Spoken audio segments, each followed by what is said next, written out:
morning, grade 10s, and welcome to lesson 5 of Finders Keepers. I'm going to be reading chapter 4 to you today. So you have already received the questions for chapters 1 to 4, and I've sent you the memos for 1 and 2 so long. So I'm hoping that you've marked some of that, and I don't want you to get too upset if you can't answer the questions. As long as you try. I want to be able to see when I mark your books when we see each other again that you've made an effort, okay? Remember, please, that when you are marking your work, you mark in pencil, but not a pencil like this because it hasn't got a point. So what's the point of this? Did you see what I did there? There. All right, so please mark your work in pencil. A neat little tick if the question is correct, okay? I don't want any of these things that I don't know what that means. A correct little tick, and you might even want to give the tick where the marks are, and maybe even give yourself a mark if it's out of 2. And then also, please, if you can, if it's wrong, mark it incorrectly, put a cross there. None of this, okay, that's not a cross. This is a good indication that something is wrong, a neat little cross there. And then you might even want to give more information from the memo in pencil so that when we mark your book, we can see what you got right and what you got wrong. So please mark your work as we go along. All right, I'm going to start today with chapter 4. Please follow carefully as I read to you. And again, if you're bored, well, you know what? Life's life, eh? You have to do what you have to do. I have noticed that the words on the page in the books, as I read, sometimes they're a little bit out of focus. But grade 10s, they don't need to be in focus at all for you because you are following in your book. You're not necessarily following in my book at all. All right. And so I will start with chapter 4. Please follow carefully. I am adjusting this as we go, so I hope it's okay. All right, here we go. When the siren goes for the end of school, I think Mandla is going to wait for me and give me back my bracelet. But he's out of the class before I even finish putting my books back in my bag. And when I get to the school gates, he is bouncing a soccer ball around with his friends, showing off his tricks. He's been telling you about his soccer skills, I suppose, Norky says. She nods towards Mandla. I wonder what she has against him, and if they have a little history together. Norky says, he is talented. Soccer scouts will scout him soon. We know that scouts are people that come around to the schools and the varsities, and they look for talent, and then they offer sportsmen and women a bursary, and they might then get accepted to go to a place where they can improve their sport. So here we hear that Mandla is good enough to be scouted for a good team. And we also see that there's something with Norky and Mandla. And Lufuno says, I wonder what the problem is there. Maybe she also likes him. Norky says, he is talented. Soccer coaches will scout him. Cindy is scouting him too, I say. Norky laughs. That's no joke. That's no joke. Then she looks at me and adds quickly, I'd stay away from him. What does she know? I feel angry with her suddenly. So here Lufuno says, there's obviously something that Norky knows that she's not telling her, and she wants to know what it is. Speak of the devil, Norky says, as Cindy comes sauntering to us. Stay away from Mandla, Cindy says, or there'll be trouble. He's mine.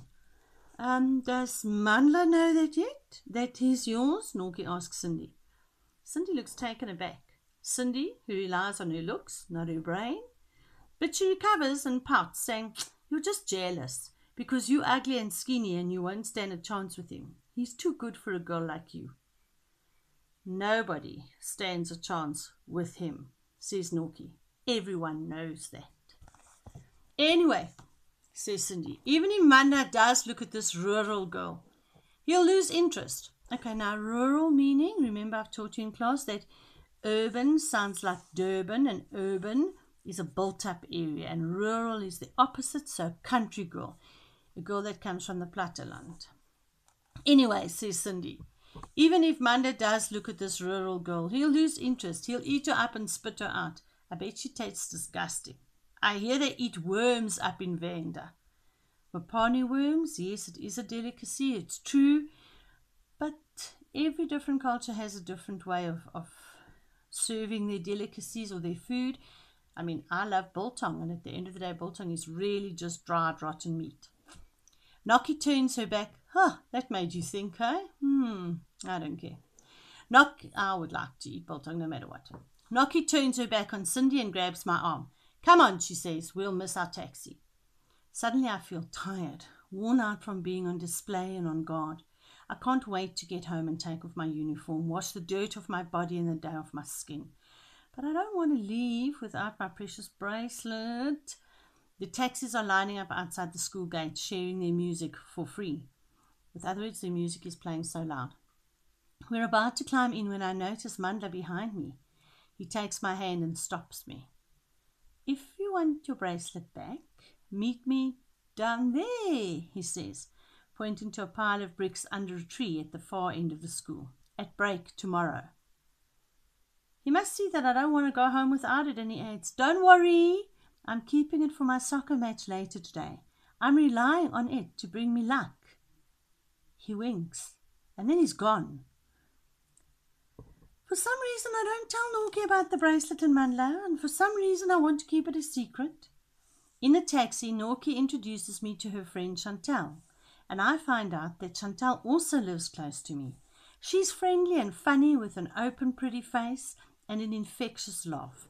So now, don't forget to put Chantal, who's a new person that we haven't met before. Let me just, you see, I'm not good at this, but anyway. Okay, it's fallen off the desk.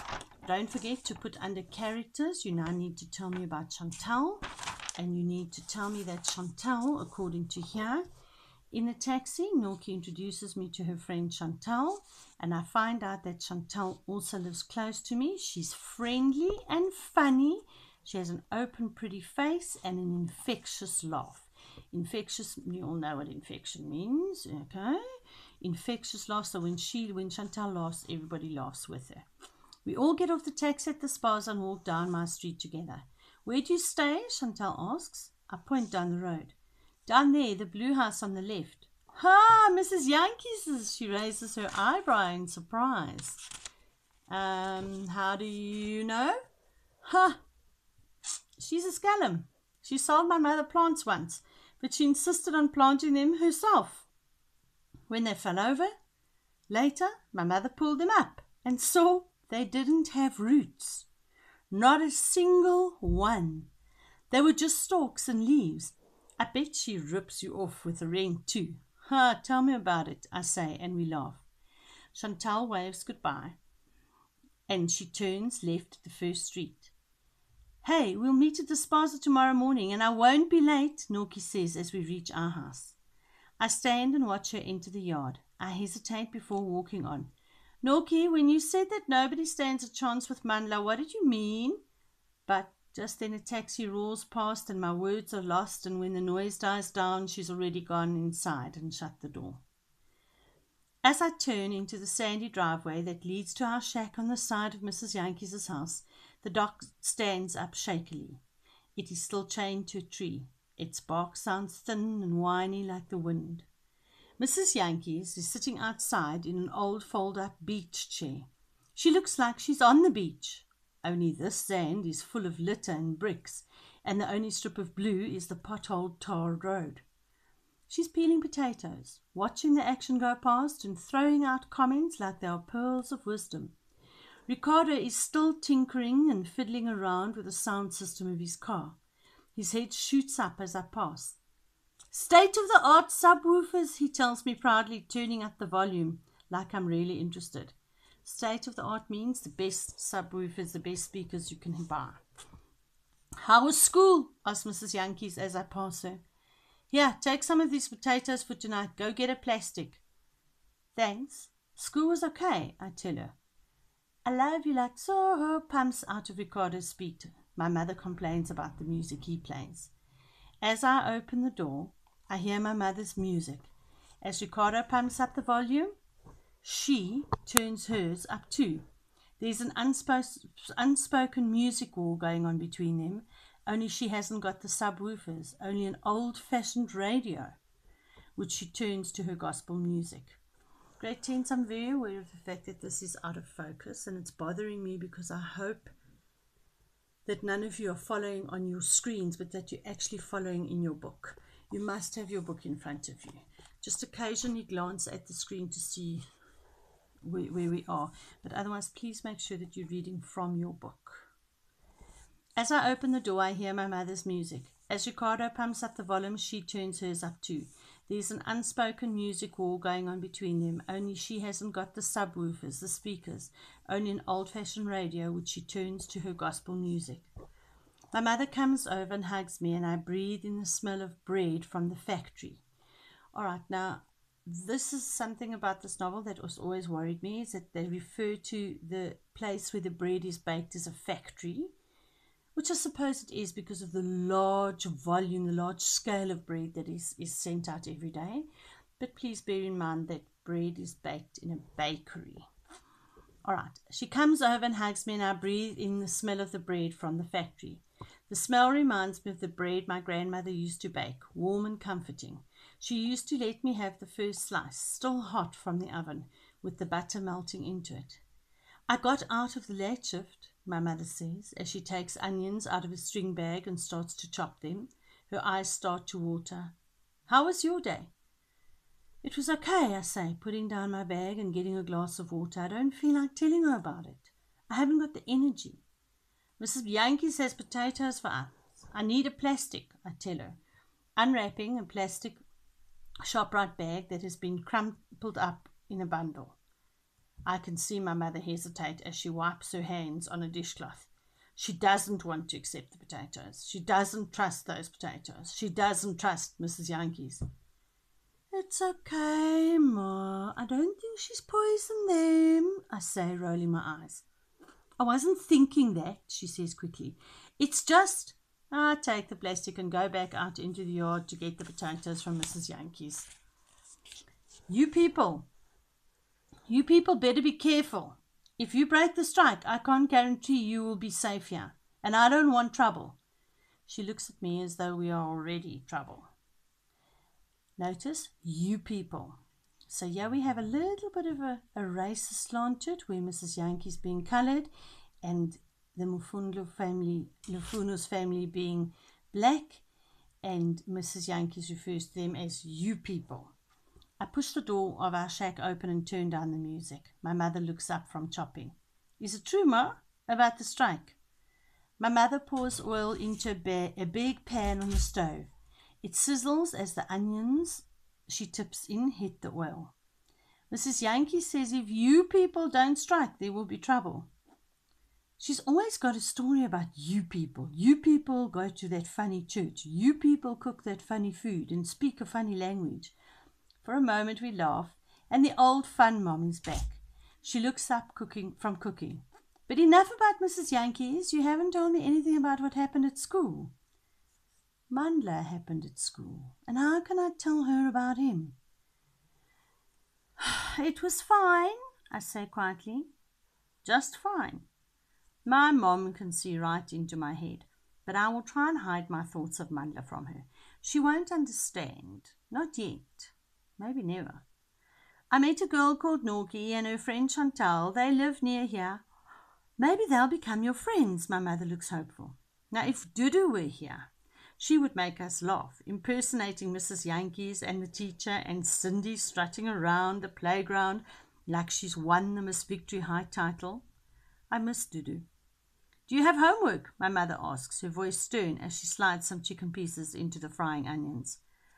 I have to write a paragraph all about me, I say.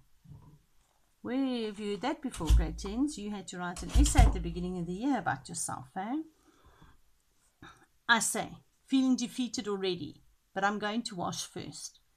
Just then, Chalitsi comes running in off the street. She grabs my deodorant bottle and, using it as a mic, starts to sing to Ricardo's music and prance around. So here we're meeting a new character now, an important character, grade 10s, called Chalitsi. I love you like so. Ah, that song's Kwai Lufuno. Listen to her. my mother says. I can't understand what she's saying, my mother complains from the kitchen. She came back from primary school today and everything is quiet now. She's just trying to fit in, I say weary. Suddenly the day overwhelms me. It has a strong emotional effect on me, and it's like an uncontrollable emotion, and I want to cry. In the toilet, I fill a bucket of water and I wash. I change into jeans and a t-shirt and then lie on my bed for a bit to unwind before helping my mother with the cooking.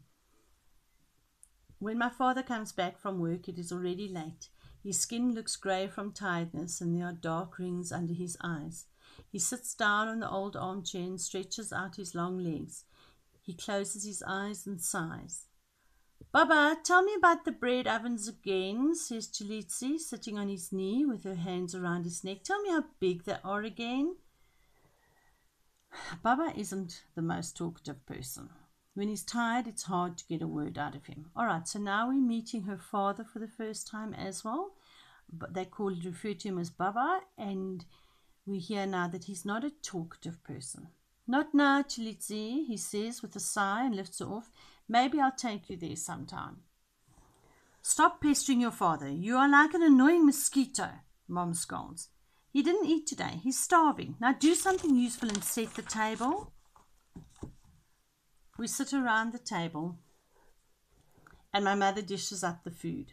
There's a tense silence. I wonder if it is because of the strike. They must be worried for their jobs. What are they going to do? So are you going to strike? I ask, breaking the silence. My mother looks at me with a frown, then nods in the direction of my sister. Why can't she hear this? I think. Why do they always have to protect her because she's the youngest, the baby? Blissfully unaware of anything bad. So she's just happy because she doesn't know something's bad.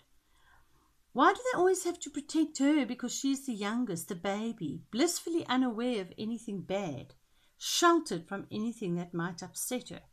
And for those of you that are older children in your family, you know what it's like. The little ones are always protected, the younger ones. Your mother and I have not joined the union, my father says quickly, pouring himself a glass of water. His tone says that is the end of the conversation. Now, to join a union means that you do whatever your union representatives tell you to, and the union is there to protect the rights of the worker. So as a teacher, I belong to a teachers' union, and they will be there to give me advice and guidance and to help me should I need any advice. But they are also my spokesperson, so they will speak out against anything that is not to my benefit as a member of the union. But sometimes also the unions do not always represent all the people, and therefore belonging to a union can be very controversial, can be a topic to be a problem for certain people. And here we have that, we now hear that Lufuno's mother and father are not part of a union yet, they haven't joined it yet. And then the mother adds my mother more hesitantly.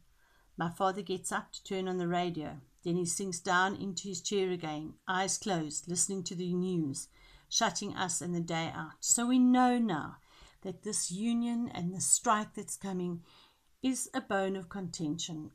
Lufuno's mother and father are obviously not quite on the same page yet with whether they're going to join the union, but we do know that both her parents, especially her father, is stressing about this, and we can see this in his physical behavior, where he gets up to turn on the radio, then he sinks down into his chair again, eyes closed, listening to the news, shutting us and the day out.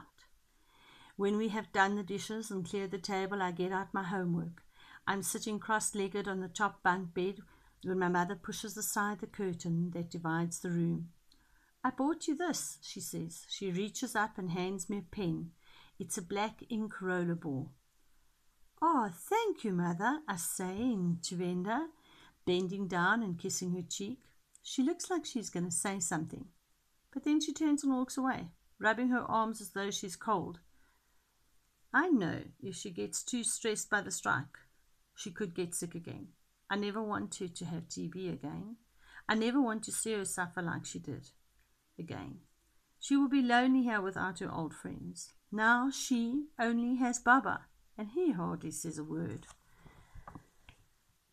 I will try not to do anything to add to her stress. I will work hard and make them proud. I take the lid off the pen. I open my English exercise book, and the lined open page stares at me, daring me to write on it. Okay, so that was chapter 4 then, that we finished.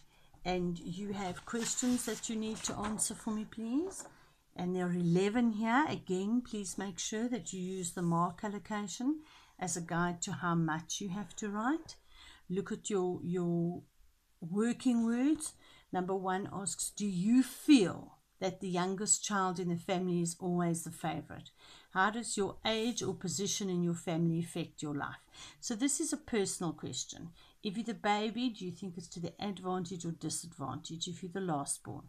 If you are born first, what's good and what's bad about that? If you're an only child, how does that affect you? So I need there a little bit of information about you, and there you can write a lot more than only the 2 marks, please. Then I need you to look at the question 2.3. How is the theme of Finders Keepers linked to his sport in this chapter? And he then says that Mandla wants to keep it as a lucky charm for his sport. And then if you get involved in a hobby, do you think? So I want your opinion there, please. Okay. Then again, using the mark allocation to guide you as you do your answers. All right, at the bottom again, look and see if you can fill in. Is there anything on poverty and unemployment here? Is there anything about bullying? Is there anything about death and grief or strike? We've now heard something about the strike. So look at all of those for me and see how much you can answer there. All right, grade 10s, that then has brought us to the end of our time together for this lesson. I would like to wish you a good weekend. Have a good rest. And then please get on with answering these questions and marking the memos as soon as you get them, marking your answers as soon as you get the memos. Please do not forget to finish your language. By now you should be finished with that language. Memos and marking will follow shortly. And then that's me for today. Good afternoon and thank you, everybody. Or good morning and thank you, everybody. The girls can go and the boys can follow.